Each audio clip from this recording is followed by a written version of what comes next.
इस वीडियो में मैं आप लोग को बताने वाला हूं भारत के परमाणु ऊर्जा संयंत्र के बारे में।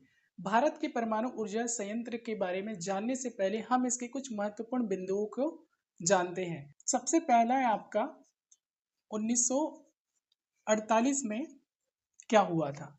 याद रखिए, देखो, भारत के परमाणु ऊर्जा संयंत्रों की स्थापना से पहले जो है भारत में 1948 में परमाणु ऊर्जा कार्यक्रम चलाया गया था। क्या चलाया गया था भाई? परमाणु ऊर्जा कार्यक्रम चलाया गया था। ठीक है, और ये कार्यक्रम जो है किसके निर्देशन में हुआ था? तो ये कार्यक्रम हुआ था डॉक्टर होमी भाभा जहांगीर के निर्देशन में हुआ था। किसके निर्देशन में हुआ था? तो होमी भाभा जहांगीर के निर्देशन में हुआ था। ठीक है भाई, ये पहला मुख्य बिंदु है कि ऊर्जा संयंत्रों की स्थापना से पहले क्या हुआ था भारत में? तो परमाणु ऊर्जा कार्यक्रम की शुरुआत हुआ था। किसके निर्देशन में हुआ था? तो डॉक्टर होमी भाभा जहांगीर के निर्देशन में हुआ था।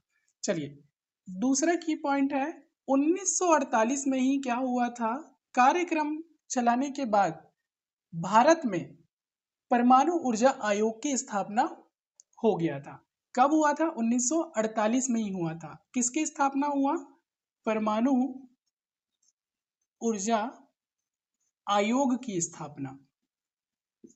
ठीक है, चलिए आगे देखिए। 1948 के बाद 1954 में आयोग की स्थापना के बाद जो है अलग से परमाणु ऊर्जा संयंत्रों से रिलेटेड जो है अलग से विभाग की स्थापना का निर्माण किया गया।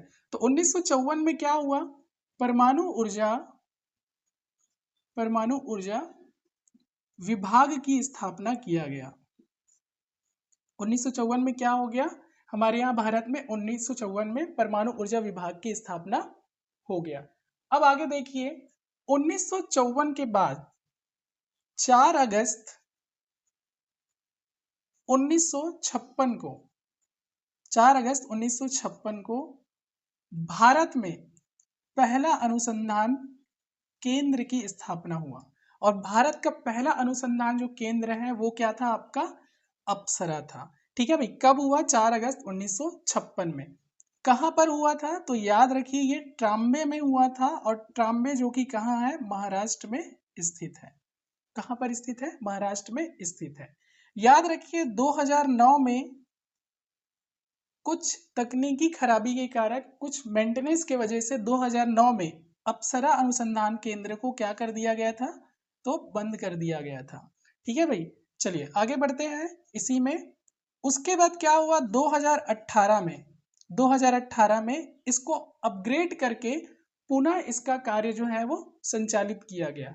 और इसको किस नाम से संचालित किया गया? तो याद रखिए, 2018 से अब ये अप्सरा यू के नाम से संचालित हो रहा है। किस नाम से हो रहा है? तो अप्सरा यू के नाम से जो है ये संचालित हो रहा है। ये भारत का पहला अनुसंधान केंद्र होने के साथ साथ पूरे एशिया का भी क्या है? पहला अनुसंधान केंद्र है आपका। कौन सा? अप्सरा, जो कि ट्राम्बे महाराष्ट्र में स्थित है।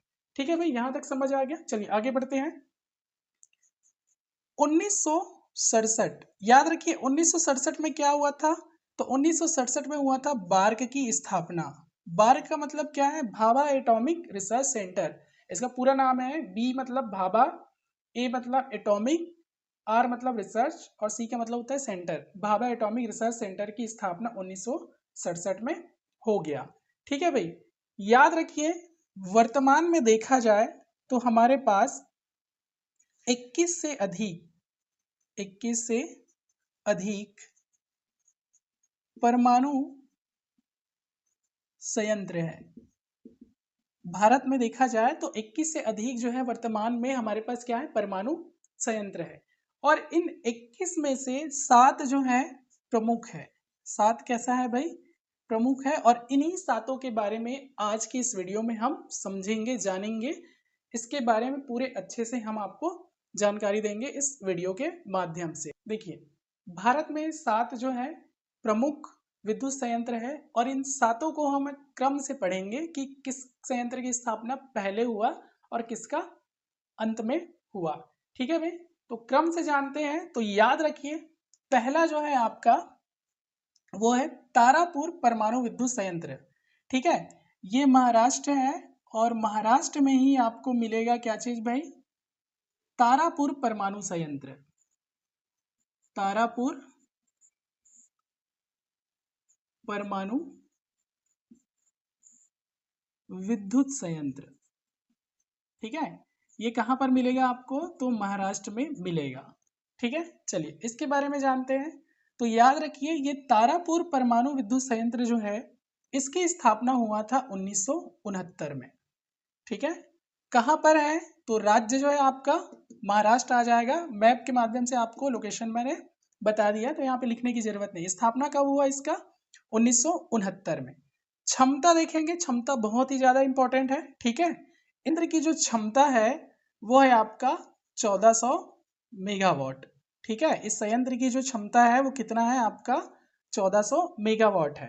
ठीक, अब यहाँ पे एक चीज और है, यूनिट पूछ लेता है कभी कभी, तो याद रखना यहाँ पर 540 की 2 यूनिट है और 160 की 2 यूनिट है। ठीक है भाई, टोटल कितना होता है 1400 मेगावाट। इतनी यूनिट की जो है, इतनी क्षमता की जो है तारापुर परमाणु विद्युत संयंत्र है। ठीक, अब इसकी खास बात यह है कि पहले जो है ये भारत का सबसे अधिक क्षमता वाला क्या था भाई, आपका परमाणु विद्युत संयंत्र था। लेकिन अभी ये दूसरे नंबर पर है, पहले नंबर वाला अभी बताएंगे आपको, अभी ये क्या है दूसरे नंबर पर है। ठीक, और खास बात क्या है, इसकी जो स्थापना है वो भारत और अमेरिका दोनों के सहयोग से हुआ है।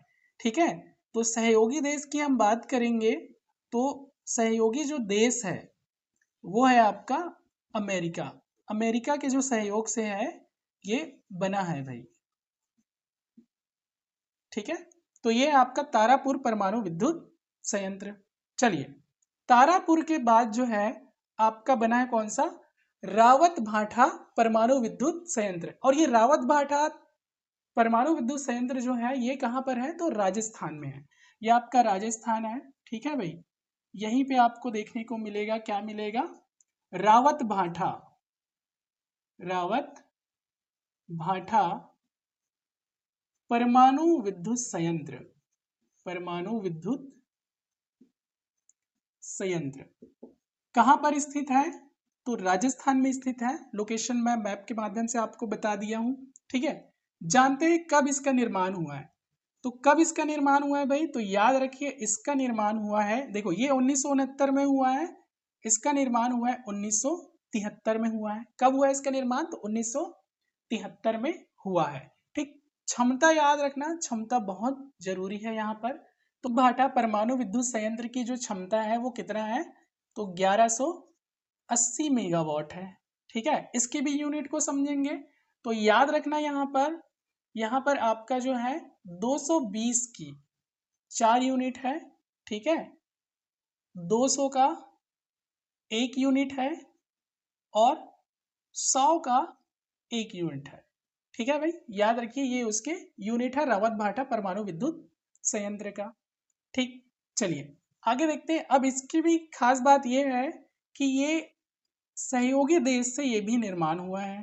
ठीक, तो सहयोगी देश में आप याद रखना रावत भाटा परमाणु विद्युत संयंत्र जो है वो कनाडा के सहयोग से बना है। किस देश के सहयोग से बना है, तो कनाडा के सहयोग से ये बना है पर रावत भाटा परमाणु विद्युत संयंत्र जो है। ठीक है भाई, यहां तक समझ आ गया। चलिए अब आगे बढ़ते हैं। इसके बाद जिस परमाणु संयंत्र की स्थापना हुआ वो हुआ था दक्षिण भारत में। ठीक है, तो दक्षिण भारत में चलिए आ जाइए तमिलनाडु पे। ठीक, तमिलनाडु पे याद रखिए यहां पर है आपका कलपक्कम। यहां पर क्या है आपका, कलपक्कम, कलपक्कम परमाणु विद्युत संयंत्र। ठीक है भाई, कलपक्कम परमाणु विद्युत संयंत्र। ठीक, इसका जो निर्माण हुआ है वो कब हुआ है आपका, तो 1984 में हुआ है। इसका निर्माण कब हुआ है, तो 1984 में हुआ है कलपक्कम परमाणु विद्युत संयंत्र का। ठीक, क्षमता याद रखिए, तो क्षमता है इसकी 440 मेगावाट का। ठीक है, कितने का है, तो 440 मेगावाट का। यूनिट याद रख लिए 220 की 2 यूनिट मिलेगा आपको। ठीक है भाई, कहाँ पर स्थित है? तो तमिलनाडु में है। 1984 में इसका निर्माण हुआ है। कितने क्षमता की है? तो 440 मेगावाट का है। 220 की यहाँ पे आपको 2 यूनिट देखने को मिलेगा। ठीक है भाई, यहाँ तक समझ आ गया। चलिए आगे बढ़ते हैं। देखो कल्पक्कम के बाद आता है आपका नरोरा, जो कि कहाँ पर स्थित है? आपका उत्तर प्रदेश में। ठीक है भाई, कहाँ पर स्थित है? तो उत्तर प्रदेश में स्थित है, याद रखिए इसको। ठीक है, अब देखो यहाँ पे ये जो नरोरा परमाणु विद्युत संयंत्र है, नरोरा कहाँ पर स्थित है? तो उत्तर प्रदेश में स्थित है। नरोरा परमाणु विद्युत संयंत्र। ठीक, चलिए इसका निर्माण कब हुआ? याद रखिए, तो इसका निर्माण हुआ 1991 में हुआ है। क्षमता याद रखिए, तो क्षमता जो है इन्हीं के जैसे है। इन्हीं के जैसे मतलब कल्पक्कम के जैसे मिलेगा आपको 440 मेगावाट का। ठीक है, यूनिट भी आपको मिलेगा